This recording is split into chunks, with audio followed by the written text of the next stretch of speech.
Hi guys, this is Dan from Magic Pachinko with another short video on a vintage pachinko machine.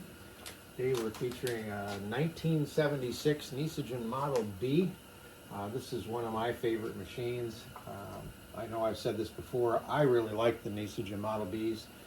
They can be prone to jamming, I get it, I know, but I really like the machines. They're easy to work on, that's for sure. This particular one is probably on the more uncommon end than anything. Nishijin did a number of sports-themed machines. They did alpine skiing for the Olympics. They did football, and then they did baseball and they did basketball. And I've done a number of the skiing and the football. I guess the baseball and certainly the basketball ones are not anywhere near as common. This is a very cool center attraction. Let me bring the camera in and let you get a good look at it. It's actually got a little net up there, scoreboard in the back, and a couple of guys one guy taking a shot and the other guy trying to block. Very, very cool center attraction on that machine. Okay, all right. So this particular machine had a number of things that were wrong with it when I got it. First thing that I remember is the launch mechanism was just bound up tight. It didn't even move. That was an easy fix. Take it off of there, take it apart, put it in the sonic cleaner with evapo-rust, and then reassemble it and re-lubricate it with a very lightweight oil. This is the only thing on a pachinko machine that I lubricate. Nothing else. You just have to make sure they're clean.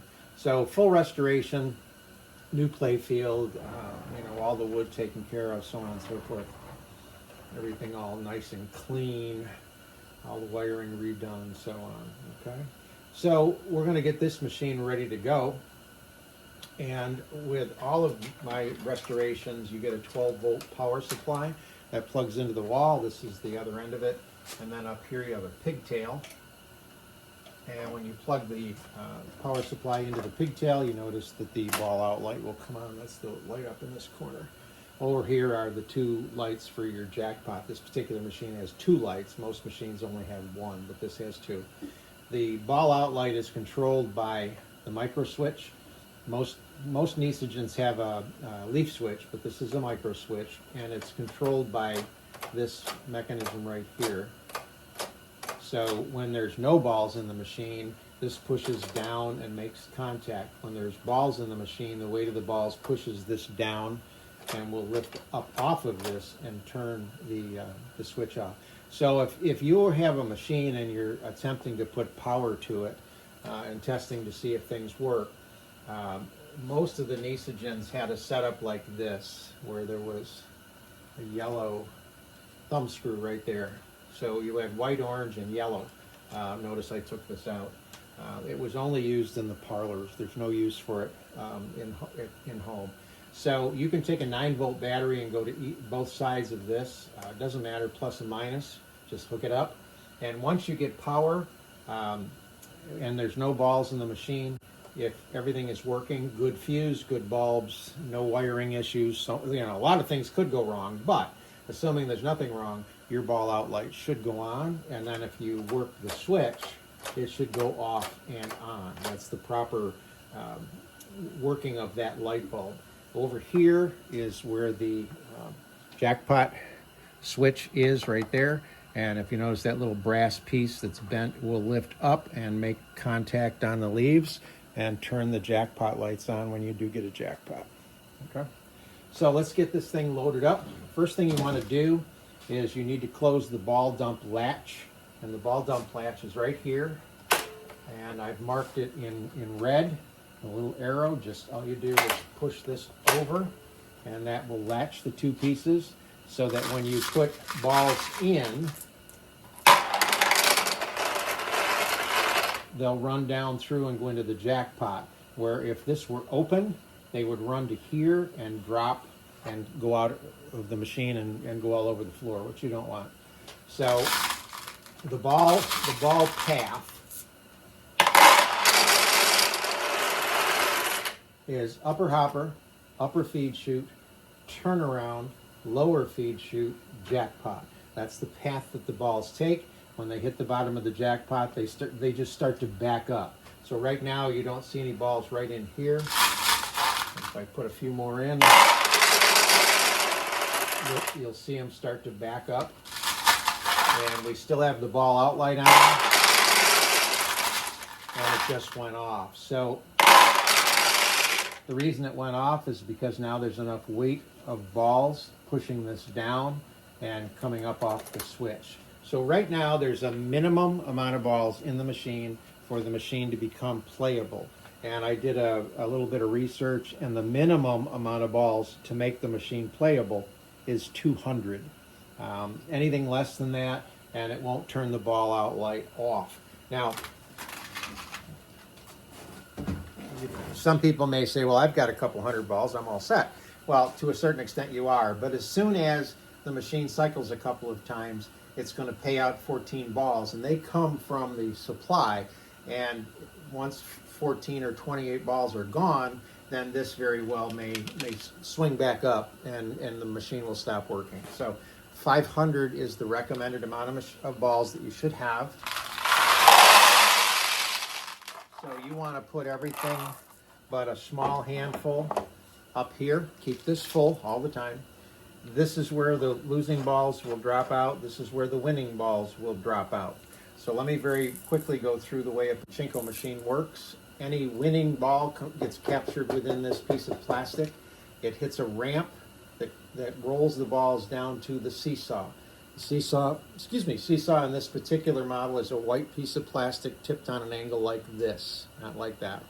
So when it's tipped up like this, the winning ball comes in. The weight of the ball then tips the seesaw, and it comes across and comes down to this chute here. This is called the exit chute, and it drops onto the end of the jackpot arm, which is right here.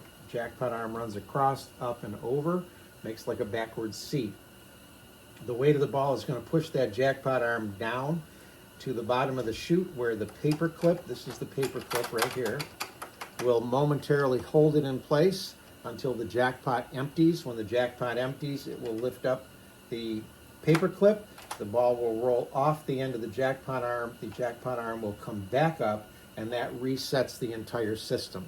So if you're playing and you get a win, but it does not pay out, that's your sign to stop playing, turn the machine around, look to the seesaw, and look to the exit chute. If there's balls in there, you need to clear them out before you continue to play.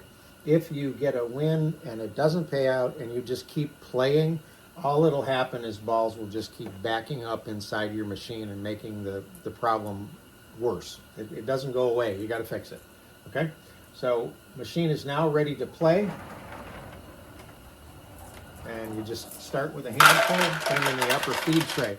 Now the proper way to launch pachinko balls is to go all the way down and then let go. So go all the way down and let go, and you get a nice launch. And so we had a minor mishap here. The fuse holder on these things is just two brass clips, and if they're not tight, they don't grab that fuse tight.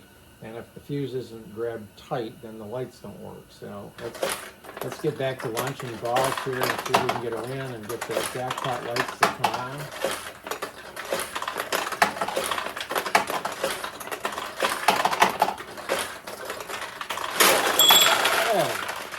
So you can launch balls as fast as you want. You just want to make sure you go all the way down and let go before you launch them.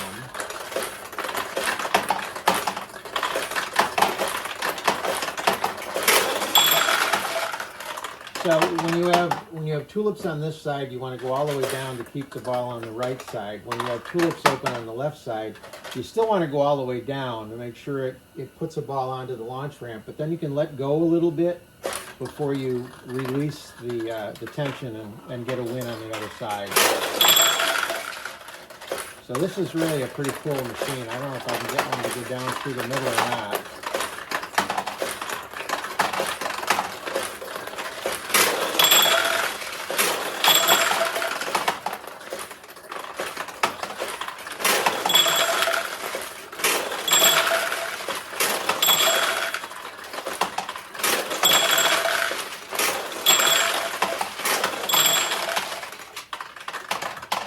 So that's the 1976 Nishijin Model B. Hope you like it.